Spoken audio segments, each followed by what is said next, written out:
Hey everyone, and welcome to Amsterdam. Today's the 21st day of our Epic European Adventure, and we're going to be exploring this city by doing a walking tour and also visiting the Anne Frank house. Let's start things off with some breakfast, shall we? We've got sausage roll and a pizza from the supermarket across the road. It's over by there. I think this fella wants some of our sausage roll. He's not going to get any.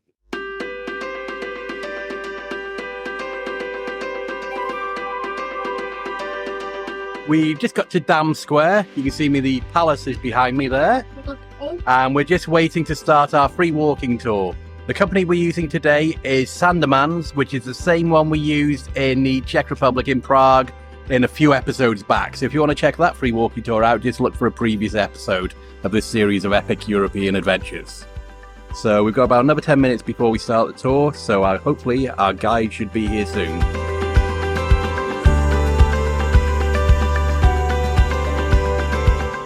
I would try to bring you, if you were my friend from abroad and said, show me Amsterdam. Because if you would text me saying, hey Alex, we're finally coming over, show me some stuff that's really Amsterdam. By the way, also, always ask that if you have friends abroad.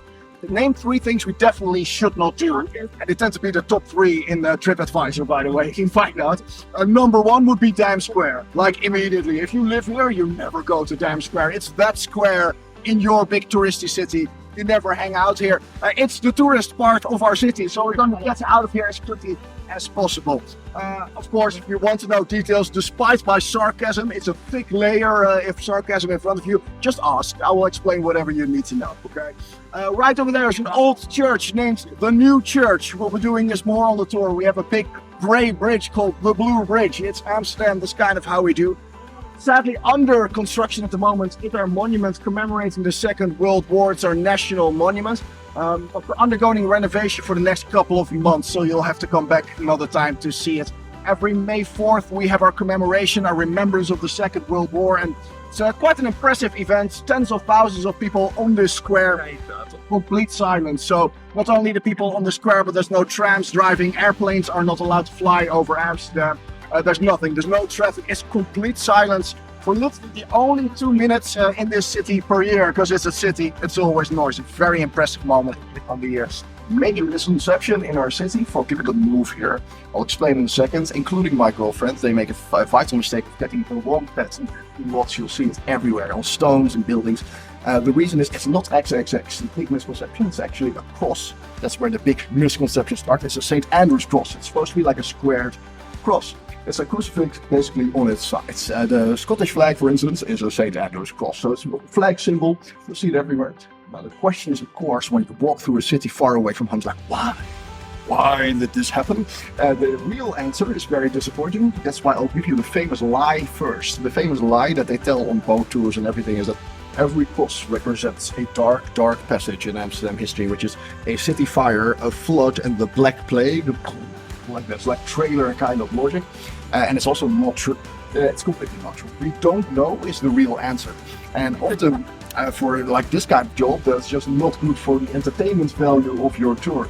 The problem is this question is always number 1. It's like the most asked question on any tour ever, and that's where the lie comes out. So if you go on a boat tour later, especially the ones that cost less than 20 euros, you'll get a 14-year-old driving a boat with a cigarette in his mouth welcome to Amsterdam, and he'll probably say that to you. So that's it's not true. Don't embarrass the guy, but he's trying his best as well. It's not known as reality. Now the XXX part is funny because a lot of people that move to the city live in an expat bubble. They know 0 Dutch people. It's a completely separate society that lives straight across each other. And they then meet like 5 Dutch people every once in a while. The metro, they speak English to them, and then they get angry that the Dutch never speak Dutch to them. It's a very interesting situation. Then they get, because they love Amsterdam, and it's easy to fall in love with the city. Like, it's very alive, it's like a tiny metropolis, everything that you have in New York, but then in a tiny little surface. So they get XXX tattooed. And then they meet their first Amsterdamers, say, why do you have like XXX over there, which is like a dirty American thing, of course. Like, why do you have that? And then say, because I love the city. And then we'll keep on playing that, like we don't understand what mistake we made. Like, well, why you have the letter X like that? My girlfriend, like, this is this big, the letters XXX, and it means nothing to Amsterdam.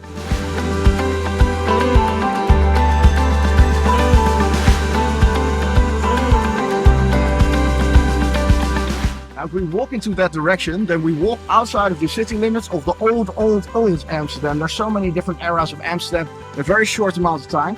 You have to understand, though, how on time scale of the planet and human history, how young this city is. 1275 is the first time that the word Amsterdam is written down somewhere. It's when the guy that rules this part of the world gave Amsterdam a tax credit. Yes, it's taxes time. We're going to talk about tax. We'll talk about insurance policies later as well. You came to Amsterdam, rock and roll on this walking tour. You have no idea how exciting everything will get. Now, the tax credit made a big difference, made that the Amsterdammers could start trading.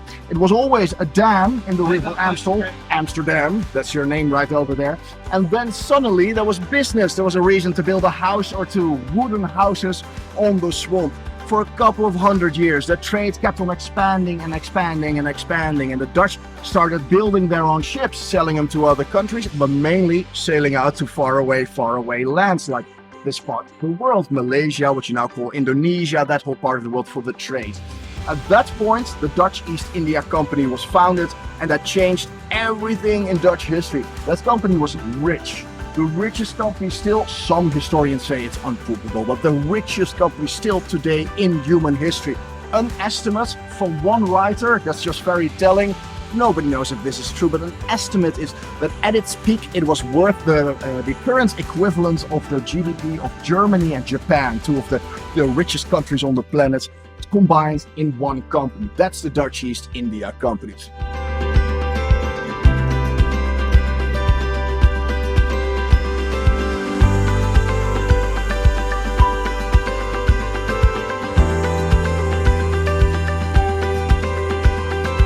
So right over here, we walked into the Jewish neighborhood, a part of it, and I can already tell you a large part of the tour happens to be in the Jewish neighborhoods because large parts are interesting to look at, and we're starting at the least interesting to look at part because honestly, look around you.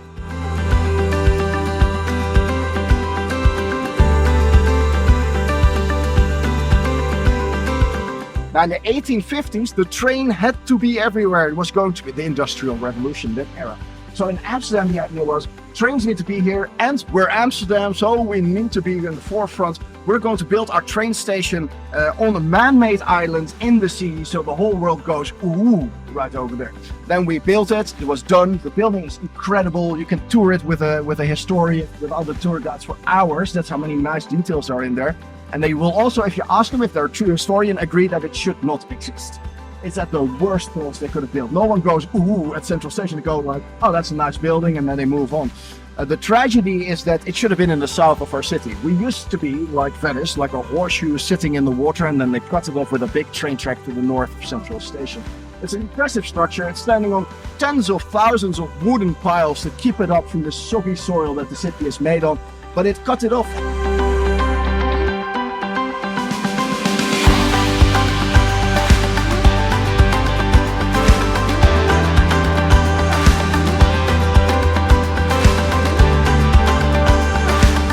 Tour would be highly disappointing if you didn't have a big statue somewhere on your walking tour.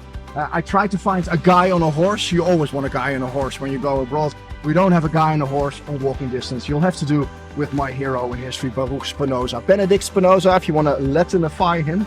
But Baruch was his real name, the son of Jewish refugees and one of those rebels. That's why I liked him. If you want to be creative with it, like Hollywood director creative, like the Sid Vicious of the 1600s without a bass guitar. He was basically one of those people that loved upsetting people, but highly intelligent. One of the bigger brains in our species' history. He came up with concepts of freedoms that people back then didn't know they wanted.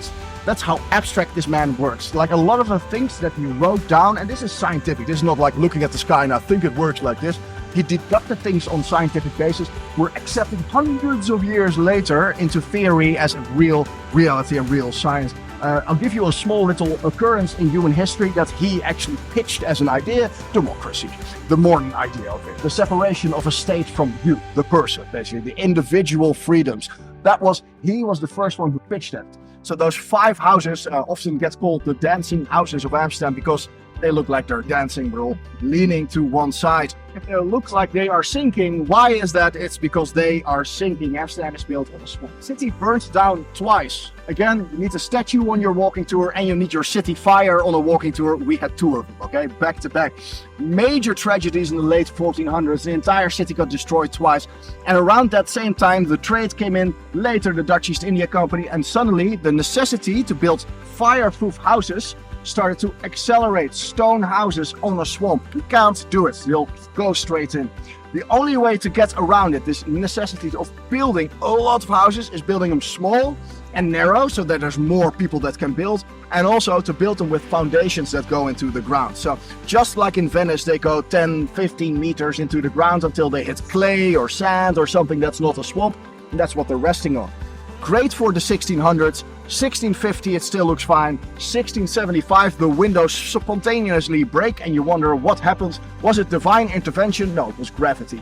The house is slowly being pushed down and down and down, and the vulnerable parts get hurt. The vulnerable part, especially with older houses, you can see it if you look at them, is the outside. It's the bricks, but mainly the window sills, the actual window and everything that's around there. So that's what you're looking at. These houses are not so much really falling over as basically dislodged. They're out of shape. And this is all UNESCO, all of it. So 14 kilometers starting at the Mint Tower over there, same thing. Basically a city limit tower from the 1300s. The expansion of the Ridge is what you're looking in that direction.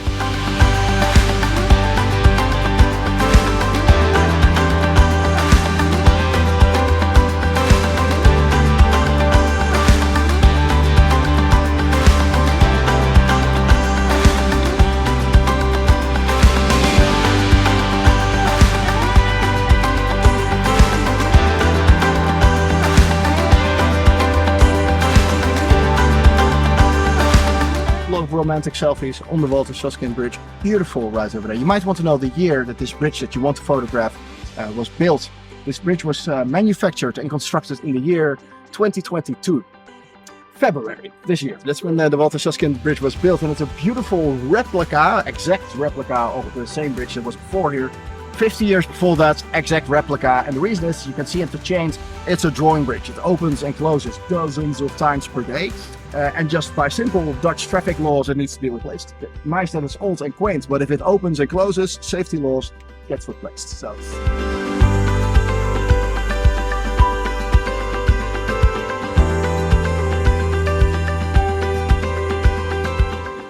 We're going to walk through it. I know you're on a holiday, but this is an important part of our city for obvious reasons that you can come up with yourself. But also, we have a thing in Dutch culture of not really wanting to look our own history in the eye very well. We're going to walk through it. Every stone is a person. You'll see their name. It's 100% documented, this event, so every single casualty is in there. They're alphabetic. You'll see their date of birth and the age that the person was murdered at. The word jaar means year in Dutch language. That's how you express an age, so many years. And the shape of especially the glass ornament on top is a Hebrew sentence, le zecher, which translates to in memoriam, in remembrance. So that's it. We're going to walk through it for a couple of minutes and then we'll meet on the other side.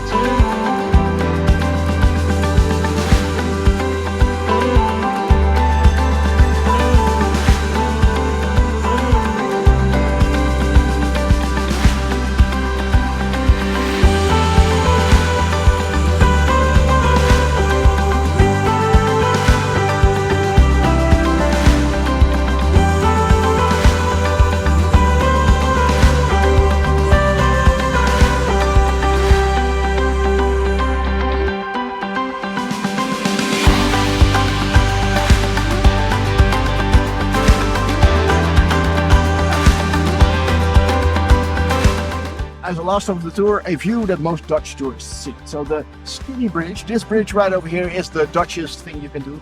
Put on the VPN at home, you know, the thing that you use to watch Australian Netflix, basically, that one. And then you'll go to Google, type in Amsterdam, you'll see this bridge. You won't see a red light district, you won't see a cannabis leaf, you'll see canals, you'll see cheese. Not that even much for cheese, that you'll see the Skinny Bridge. Now the Skinny Bridge, just like the Blue Bridge, There's not anything cool story behind it. The amount of nonsense that's being said about it, about body size and stuff like that, you could forget about it. In Dutch, mager, in Old Dutch meant narrow. End of story. Mager in modern times translates to skinny.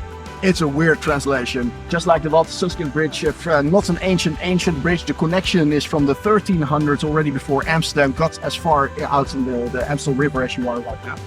The bridge itself is from the 1930s, very much overdue for maintenance or even replacement. In that direction, you'll see the historic water locks over there. So those white poles right over there. And they don't open and close anymore. They're there just for the UNESCO heritage, so you can actually recognize what the city looks like. We learned from the 70s, hopefully, it seems that everything is preserved.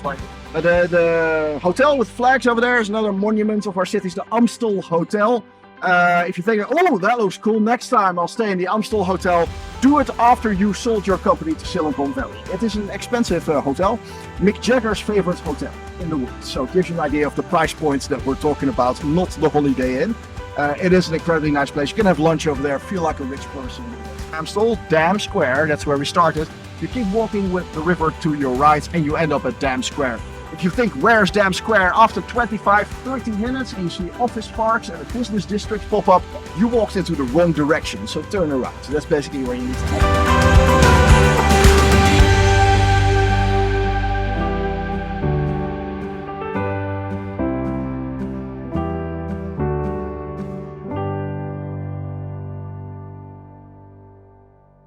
We've just finished our free walking tour done by Sandeman Tours. We've finished here at the Skinny Bridge, which you might be able to see just behind me there. He was a really informative guide.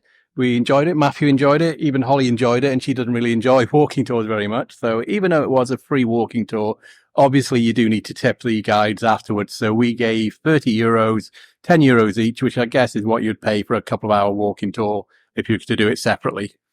But yeah. Really enjoyed it. We're now going to head for lunch. We're going to look for some traditional pancakes, if we can find them. Hopefully down the road that way, there's something in Rembrandt Square. Let's go.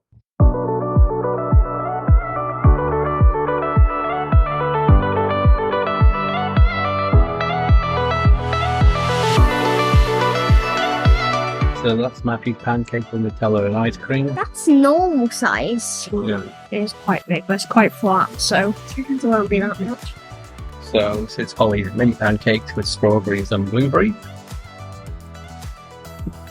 This is bananas, whipped cream and ice cream.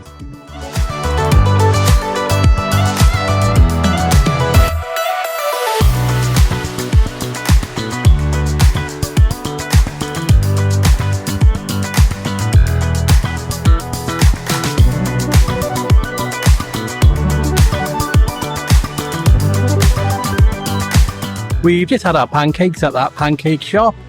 It tasted okay. Service was a bit long, but doesn't really matter about that. Matthew enjoyed it. Holly liked the fruit. She didn't like the pancakes. I thought it was good. And none of us managed to finish it. It's quite big, those pancakes. Anyway, we're on our way to the Ruks Museum now, which is just over there. So we'll be there in a few minutes.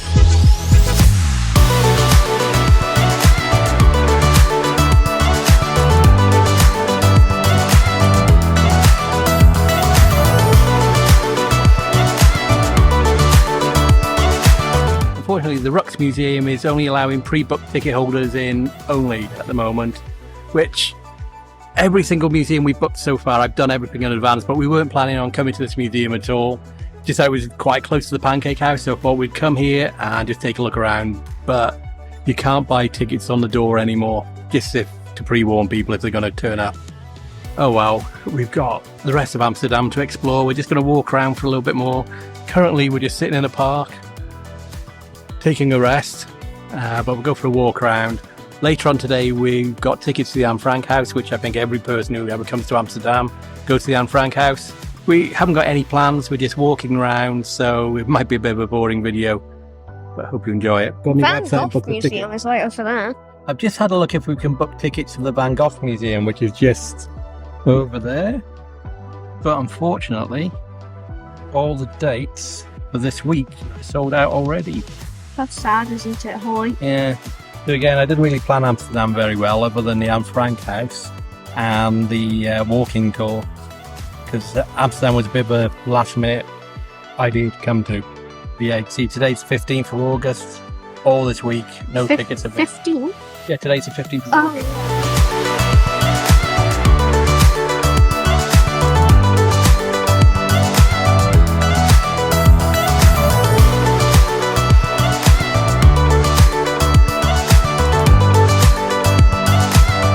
I don't know if this shows up on the video, but all these houses are leaning over here because of the way that they're actually built. So the foundations are long logs which go right down into the ground, into bedrock, well, clay in this case. And over the centuries, they've kind of sunk a bit, causing a lot of the buildings to just move slightly.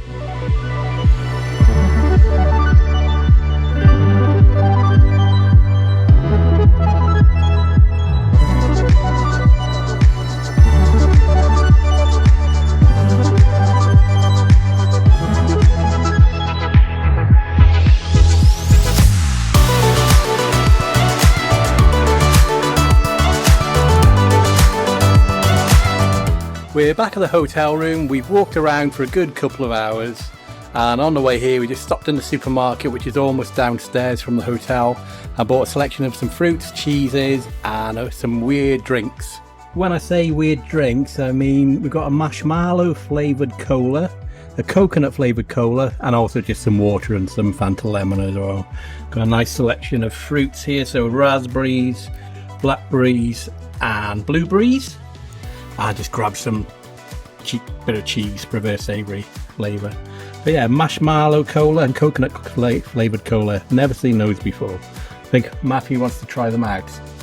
Okay, what drink have you got there, Matthew? Some marshmallow flavoured cola. I'm going to try it. That sounds right. Smells like bubble gum. Ooh. It's very fizzy, but it doesn't taste that bad. And coconut flavoured cola. Okay. It smells like socks. It might just be my feet, but I think it's this drink. That's even fizzier. Mm-hmm. Do you like it? It's okay. Doesn't look like you do like it.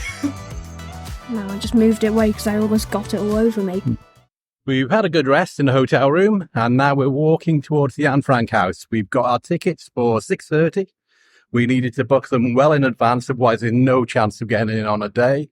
You're also not allowed to film, so we'll do some filming outside, and then I'll talk about the experience afterwards.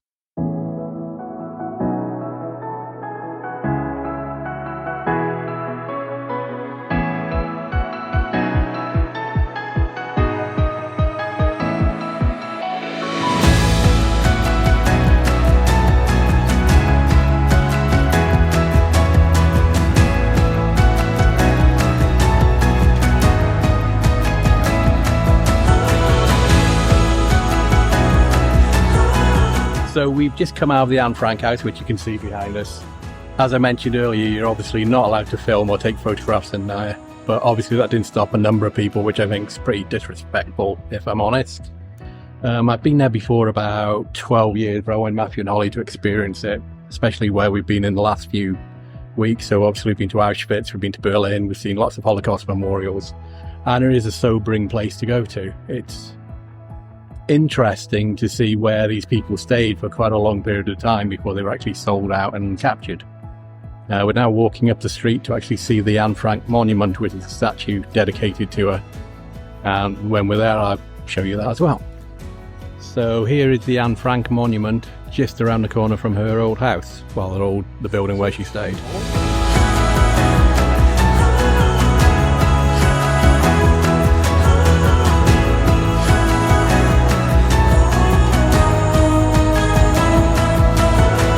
We've just visited the Anne Frank monument, which is just behind me over my shoulder there.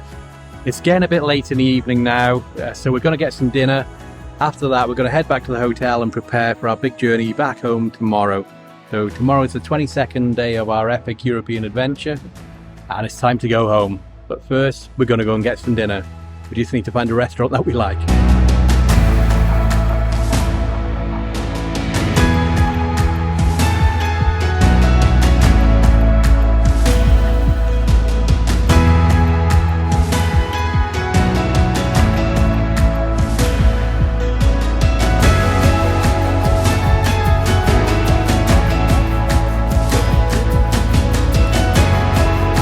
I'm absolutely gutted the cheese museum is closed.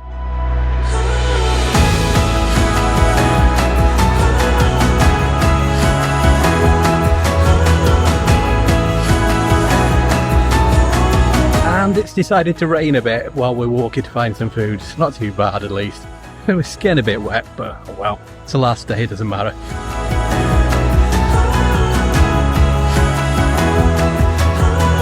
Ollie has gone for pasta bolognese.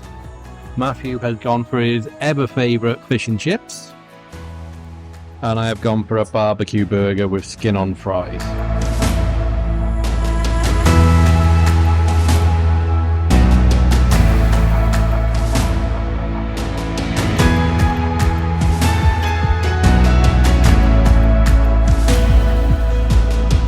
We've just finished our dinner at the corner house, which is just behind me down this long alleyway. We're heading back to the hotel, and that's going to be it for the night. Alright, so when we were getting up there and we were paying, the lady there gave us free peppermints.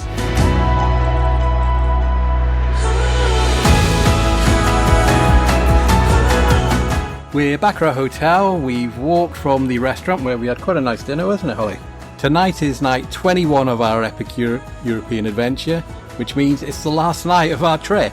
Tomorrow we're going to be heading home. First we're on a train from Amsterdam to Brussels. Then we're getting the Eurostar from Brussels to London. Then onward from London to Crewe. Crewe to Chester. And then Chester to North Wales, when we'll be home tomorrow night about 10 o'clock in the evening.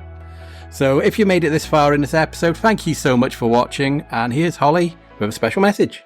If you like this video, please remember to like, subscribe and hit the notification bell button. Bye! Bye! Next time on Travelshorts Epic European Adventure.